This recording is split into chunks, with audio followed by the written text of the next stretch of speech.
Los bandidos de Río Frío, de Manuel Paino. Segunda parte. Capítulo 7. Los reos de muerte. Don Pedro Martín de Olañeta fue conducido por el jefe de la prisión al separo donde estaban los dos supuestos cómplices de Evaristo. Era una pieza inmunda, con una luz dudosa que le venía por un tragaluz de vidrios verdosos, tan llenos de polvo que, como si fuesen una gruesa nube, interrumpían su camino al sol. Olores de cuanto tiene de desagradable y de sobrante la naturaleza humana, mezclados con humedad y humo, que sin duda venía de alguna cocina, hicieron que el viejo abogado pasase su paliacate de los ojos a la nariz. En un rincón, sobre una tarima, había acostada una figura siniestra, y otra en el otro, sentada en una silla, ya negra de grasa. Eran los dos condenados a muerte, a quienes se condujo allí mientras se les notificaba su sentencia y entraban en capilla. Don Pedro Martín pidió una luz, porque entrando de la claridad del patio no veía más que sombras y borrones. Con la débil y amarillosa llamita de una vela de cebo, que no tardó en traer uno de los presos de confianza que servía de mozo, pudo observar el calabozo y los que lo habitaban. El uno era gordo, chaparro, casi cuadrado. El otro alto, muy flaco, con los mismos alimentos, con los mismos pesares, respirando el mismo ambiente. El uno engordó monstruosamente, mientras el otro había perdido toda su carne y no tenía más que el pellejo y los huesos, lo que se podía notar, porque cuando vio a don Pedro Martín, a quien conocía de vista y de reputación, se levantó, alzó los ojos al cielo y se le figuró que lo venían a salvar. Los dos tenían el pelo crecido, alborotado y erizo. Los dos vestían ya andrajos podridos con la mugre y el sudor. Con solo verlos, don Pedro Martín tuvo que pasar otra vez su paliacate de las narices a los ojos. Los dos quisieron hablar, pero no pudieron. Don Pedro comprendió cuánto tenían aquellos pechos de rabia, de encono y de despecho contra la sociedad que así los trataba, y contra Bedoya, que los había condenado a la infamia y a la muerte. Se hubieran ahogado si estos sentimientos juntos hubiera sido posible que saliesen a un tiempo, traduciéndose por las articulaciones del idioma. Lo sé todo, por una de esas casualidades raras que parecen milagros, les dijo don Pedro en voz muy suave e insinuante, persuadido de que vosotros y las pobres mujeres que acabo de dejar son inocentes. Vengo a aconsejarles que cuando les notifiquen la sentencia apelen al recurso de indulto, y yo les prometo hacer cuanto sea posible en lo humano para salvarlos. Nada seguro les puedo prometer, pero al menos les traigo algún consuelo y una esperanza, aunque remota.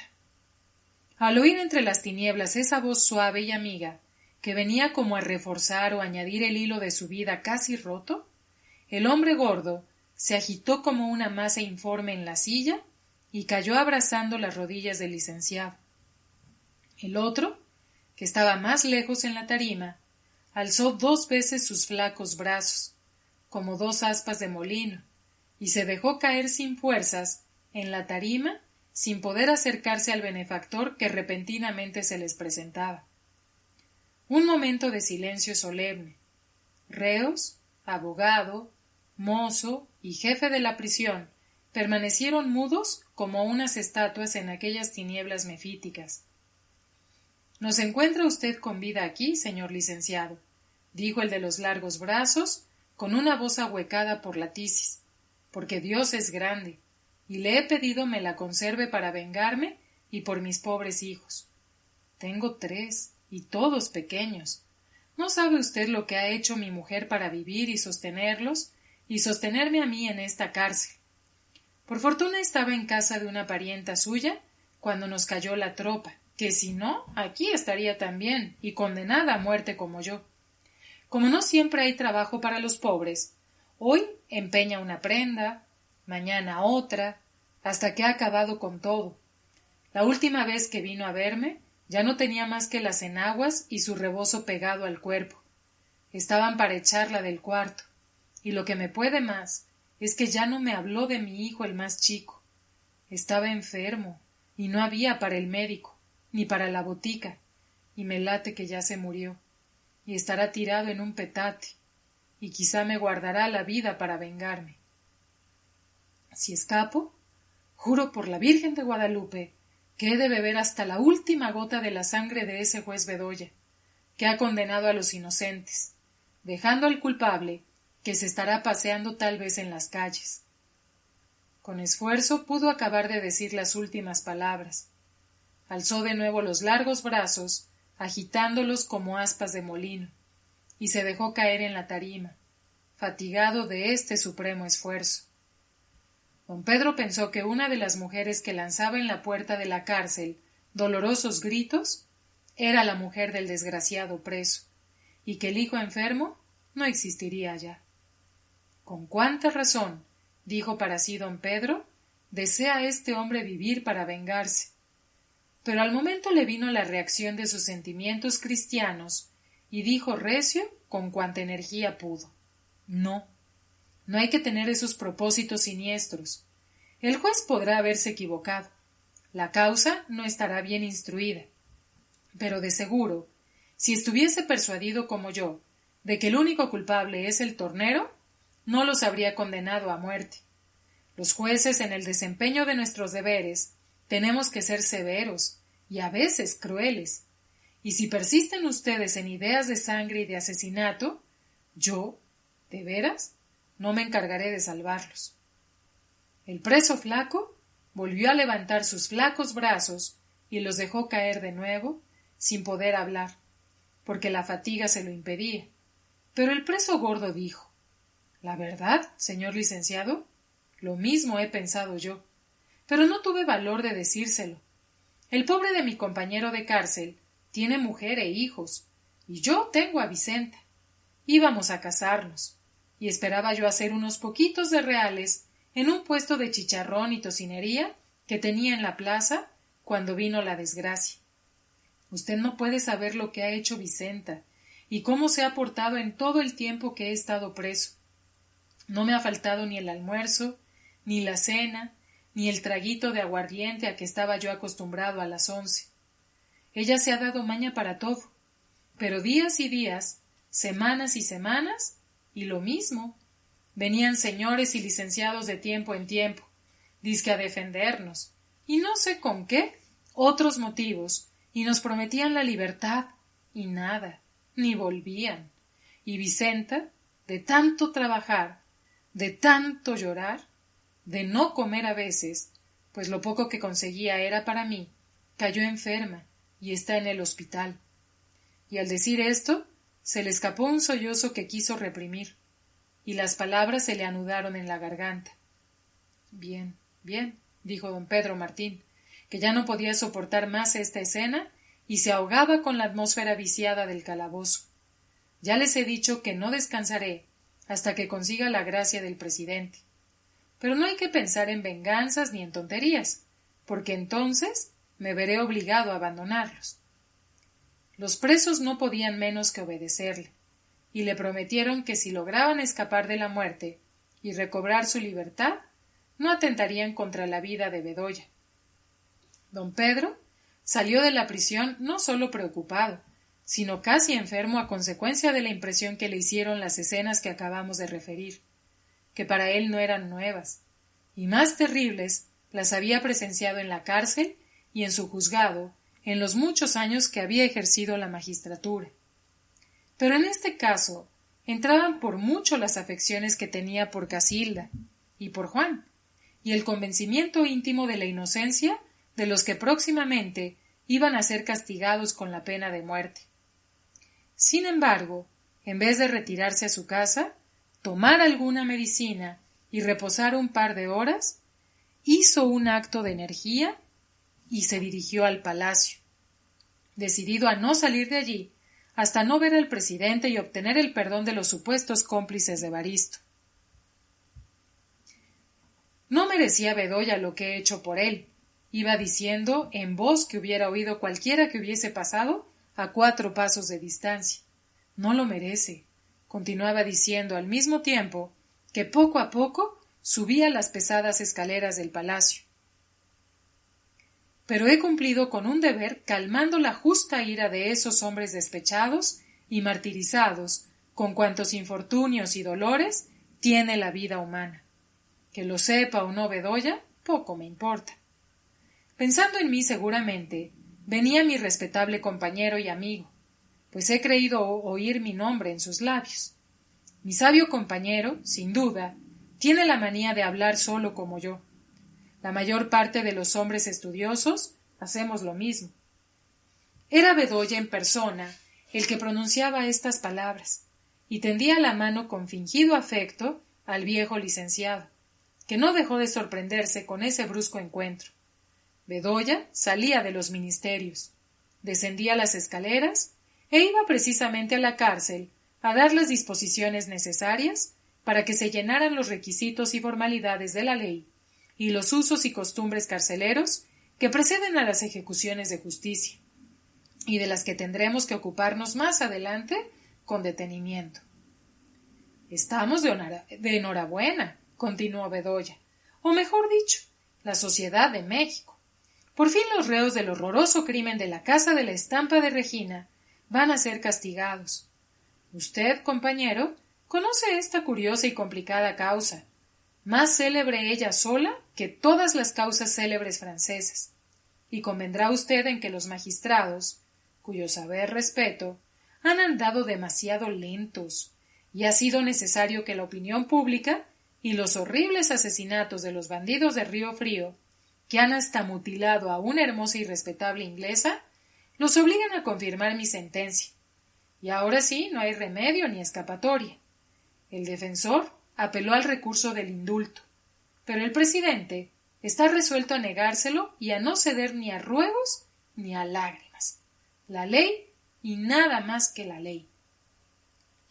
Don Pedro Martín soltó la mano que Bedoya le había tenido oprimida entre las suyas durante esta peroración.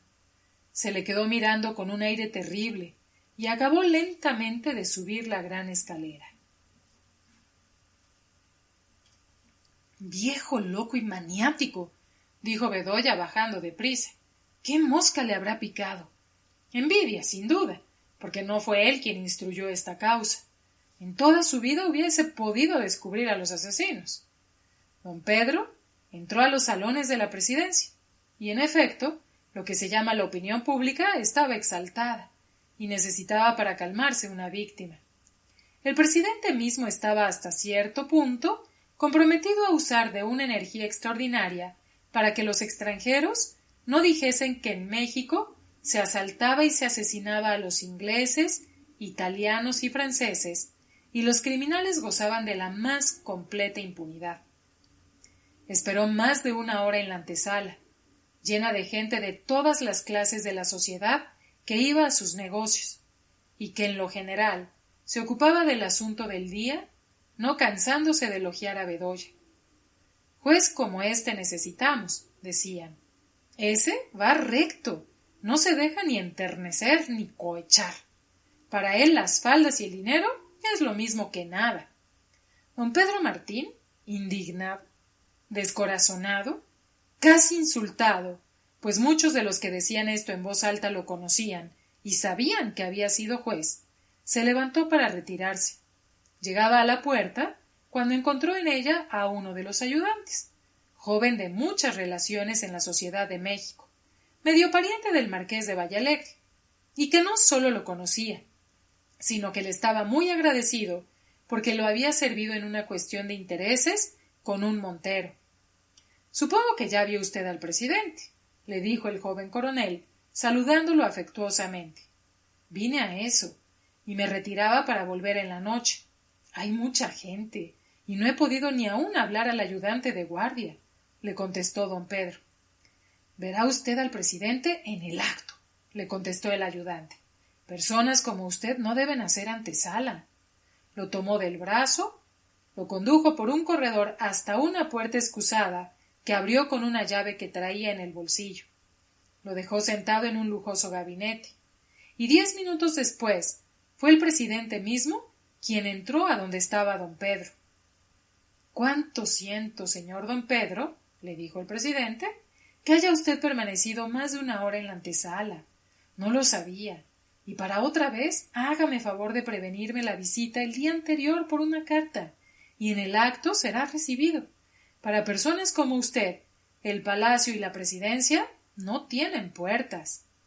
Señor presidente —dijo don Pedro, levantándose e inclinándose respetuosamente—, si tanta bondad y consideración se extiende a lo que quizá temerariamente vengo a pedir,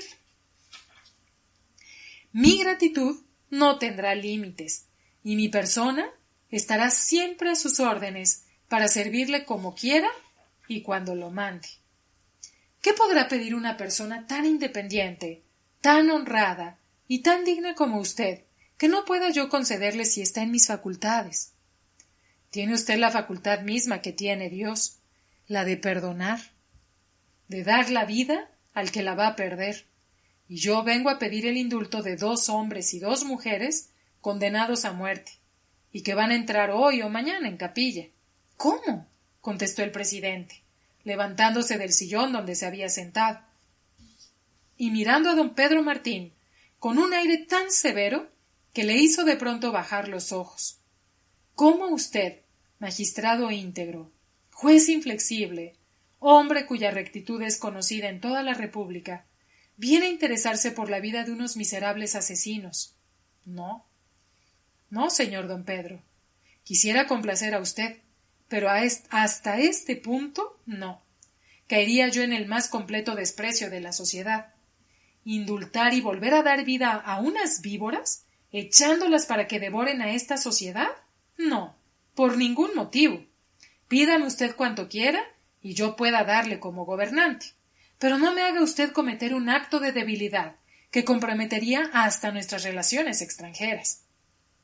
Usted sabe cómo las diligencias han sido atacadas, cómo han sido robadas y violadas las cantantes italianas que eran la adoración de México, cómo, a pocos días, hubo una verdadera batalla, 4 o 6 soldados muertos, mineros ingleses heridos, y lo que fue peor, la mujer del director, una hermosa mujer, por cierto, porque estuvo con su marido a despedirse, quedará desfigurada para el resto de su vida, y no sabemos hasta ahora cómo se compondrá este negocio, ni cuántos miles de pesos costará a la nación. He jurado exterminar a los bandidos, y lo haré. Nada me hará variar esta resolución. Si el señor presidente me permite hablar, contestó don Pedro Martín con su voz solemne y entera, le diré que su resolución de restablecer en toda su plenitud la garantía de la vida, que es la primera que debe gozar el hombre en todo país civilizado, no puede ser nunca debidamente elogiada.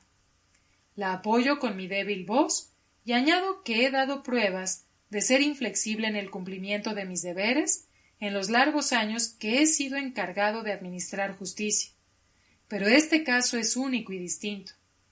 Las gentes por quienes me vengo a interesar, son inocentes, completamente inocentes. No se trata de ataques a los viajeros en los caminos reales, ni de violencias contra los extranjeros. Un simple asesinato en una casa de vecindad por un artesano, tan hábil en su oficio de tornero como borracho, vicioso y malvado. Y ese asesino, que no se persiguió oportunamente, estoy seguro de que es el mismo que ha cometido esos horrores en el monte de Río Frío. Y los que van a morir, vecinos pacíficos y honrados que vivían en la casa, fueron aprehendidos, acobardados y enredados sin saberlo en la causa. Y por último, condenados a muerte por un juez ligero que me sustituyó, y cuya vanidad se empeñó en sacar los culpables. Pero eso, permítame usted, señor don Pedro Martín, que le diga que puede no ser cierto, y que usted está mal informado. El licenciado Bedoya me ha hablado diversas veces de ese asunto. Casi me ha contado la causa entera. Bedoya, señor don Pedro, sin agravio de usted, que es un sabio, un magistrado respetable, Es un hombre activo, perspicaz, enérgico, un hombre, en fin, completo y preciso para un gobierno que lo sabe tratar y aprovecharse de sus brillantes cualidades. Don Pedro Martín, a riesgo de perder lo que había avanzado en el ánimo de la Presidente y de comprometer la vida de los que quería salvar, no pudo contenerse, y poniéndose en pie, con una voz hueca y dura como de profeta, dijo: Señor Presidente, por el bien de la nación y por la persona de usted, al que tengo la más sincera adhesión y profundo respeto, tengo que decir con toda energía la verdad, la pura verdad. Bedoya es un charlatán, un intrigante y un malvado, que ha logrado sorprender con embustes, con servicios fingidos y con mentiras la buena fe del gobierno. Estudiante ramplón de un pueblo del interior, hijo de un pobre barbero honrado, ya no lo podían sufrir ni las autoridades ni los vecinos, y el mismo gobernador lo recomendó para sacarlo del estado donde revolvía a los pueblos de indios por un lado para que invadieran tierras ajenas, mientras instigaba a los hacendados para que se tomaran las que los indígenas poseían desde el tiempo de Cortés. El gobernador lo ha sostenido hasta cierto punto con tal de que no volviese al estado, pero en resumen, es el más descarado bribón que yo conozco, y además, repito, malvado y asesino, pues para satisfacer su vanidad y sus aspiraciones, manda la horca a los que él mismo, y en el fondo de su conciencia, si la tiene, no está persuadido de que sean verdaderos culpables, y aun cuando lo fueran, conforme a las leyes, no merecían la última pena. Todo lo he sabido por el licenciado Lamparilla, joven abogado a quien yo he protegido, y me ha contado, entre negocio y negocio, e inocentemente, la vida de Bedoya. Señor presidente, continuó don Pedro Martín, con un acento todavía más enérgico, he venido, más que a implorar gracia, a impedir que un general que tantas glorias ha dado su patria sea realmente, negando el indulto, el miserable cómplice de un asesinato jurídico. El diálogo había pasado, estando los dos personajes en pie. El presidente, cuando acabó don Pedro de decir las últimas y terribles palabras, se dejó caer como desconyuntado y triste en el sillón. Se quedó con la cabeza baja y un dedo en la boca, reflexionando. La reputación que tenía don Pedro Martín de sabio, de honrado, de justiciero, y la fuerza y convicción de su alma, que había salido por sus labios, no dejaron ya duda al presidente, pensando rápidamente en las escenas que habían pasado entre él y Bedoya con motivo de la prensa, de las elecciones, de las logias y de los chismes, que no dejaba de hacerle, con la mayor hipocresía, contra los ministros y contra los jefes de oficinas. Se convenció de que don Pedro Martín tenía razón, de que Bedoya era un falso amigo, un aspirante vanidoso y, en una palabra, un redomado bribón. Puede ser que tenga usted razón, dijo a don Pedro. Creemos los hombres tener experiencia, y a la hora misma que la muerte tenemos algo nuevo que aprender. Pero volviendo a la cuestión principal, ¿qué pruebas tiene usted de la inocencia de esa gente? La casualidad me las proporcionó, y aunque tenga que revelarle cosas íntimas y de familia, creo que debo corresponder a su bondad y confianza, y bastante razón tiene usted, señor presidente, en pedirme las pruebas antes de decidirse a hacer un acto de clemencia. Don Pedro Martín reflexionó, sin omitir nada, cómo fueron Juan y Casilda a dar a su casa, cómo platicando entre sí, sin siquiera sospechar que fuesen escuchados, refirieron quién era el tornero y sus antecedentes, y la manera como Tules fue asesinada, sin que ninguno de los vecinos de la casa fuese cómplice, ni aun supieran el suceso, sino cuando la casera abrió el cuarto. ¿Cómo es? Preguntó asombrado el presidente, que los supuestos reos están convictos y confesos. No creo que eso conste literalmente en la causa, que apenas leí cuando no estaba concluida, pero es muy fácil. Los que son ladrones y asesinos de profesión estudian sus respuestas, niegan, contestan negativamente a todos los cargos o declaran de adrede cosas que hacen perder al juez el hilo del crimen. Los que son inocentes se ven, por el contrario, sobrecogidos de un terror pánico delante del juez. Ven con horror la cárcel, se turban, se contradicen y suelen resultar, por sus mismas declaraciones, culpables de delitos que no han cometido. Esto, evidentemente, ha sucedido en este caso. Y no sé, en verdad, cómo magistrados tan circunspectos y doctos han aprobado la sentencia de ese inicuo y desatentado Bedoya. La narración familiar del licenciado Lañeta no sólo calmó, sino que divirtió al presidente, quien no dejó de sospechar que, a pesar de la severidad de costumbres del abogado, había algo de exageración y de entusiasmo al hablar de Casilda. Sereno ya su ánimo, prometió al licenciado que mandaría suspender la ejecución de pronto, que esperaba al coronel Vaninelli para que hiciese una correría por el monte y no parase hasta encontrar y castigar a los bandidos, que esta medida era muy reservada, que quería sorprender a la ciudad con el resultado, y que entonces caía bien el que perdonase a los que, aunque fuesen culpables como cómplices de un asesinato, no habían tenido ninguna parte en los atentados cometidos en Río Frío. Don Pedro Martín salió de la presidencia con el corazón ancho, bajó las altas escaleras del palacio alegre y ligero como si tuviese 20 años, y voló con el contento y la satisfacción de quien hace una buena obra a llevar la luminosa esperanza de la vida a la mefítica oscuridad del calabozo de la cárcel. Al escuchar los condenados a muerte que el viejo licenciado les traía la vida, el hombre gordo cayó de nuevo en tierra, abrazando las rodillas de su salvador. El hombre, enteco y consumido, se enderezó con esfuerzo. Pronunció una palabra confusa, pero llena de ternura.